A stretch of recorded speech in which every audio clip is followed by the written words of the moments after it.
The city of Danville became one of the focal points in the first debate between incumbent U.S. Senator Tim Kaine, a Democrat, and his Republican challenger Corey Stewart, when Stewart mentioned the city blaming Democrats for its faults. When you became governor, Senator, Danville had its issues, but today it's boarded up.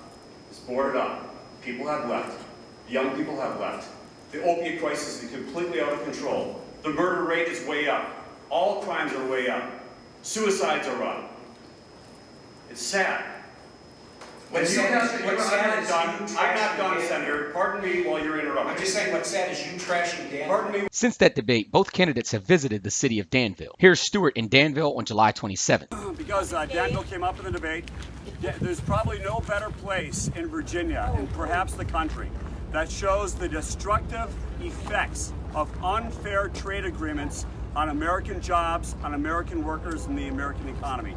And now we have a president that is bringing this back, who's standing up against these abusive trade practices by China and others. On Friday, Senator Kaine was in the city of Danville for lunch with city council members and took a tour of the city's river district with Vice Mayor Lee Vogler. Kaine also met with and participated in a roundtable with some of the city's African-American business and political leaders at Two Witches Brewery. Prior to stopping in Danville, the senator was in historic Appamattox, Virginia, at the opening of the Democratic headquarters, campaigning with 5th District U.S. congressional candidate Leslie Coburn. While there, I asked Senator Kaine about Danville and its significance in this race. I defended Danville.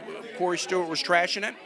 I thought he was about 10 years out of date and not really reflective of what the today of Danville is, and I called him out on it, and I'm anxious to tour the downtown with city officials. And then following that, we're going to have a roundtable at a place called Two Witches Brewery to talk with many of the business owners about things that are going on and ways to help. Stewart has been riding off the coattail of the so far successful Trump-era economy, and on the campaign trail has echoed the fact that black unemployment is at a historic low. However, most credible economists admit that unemployment has been steadily dropping since 2010, and so far under Trump, the trend has continued, but can't be directly attributed to him and him alone. In other words, he hasn't done anything to disrupt the trend, which started back in 2010 under the Obama administration. And while Stewart has distanced himself from white supremacists that he used to support, like Jason Kessler, to prove he is not a racist, as far as we know, he has yet to sit down with a majority black audience and hear their concerns like Senator Kaine has. As an African American and a reporter, I challenged candidate Stewart to reach out to the black community in Danville and to sit down with these same leaders that Senator Kaine has. I'm sure they would welcome him to a roundtable. With a state as diverse as Virginia, Mr. Stewart,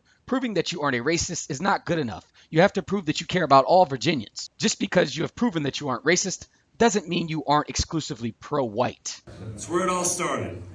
Virginia is the state of Washington, Jefferson, Madison, and Monroe. But it's also the state of Robert E. Lee and Stonewall Jackson.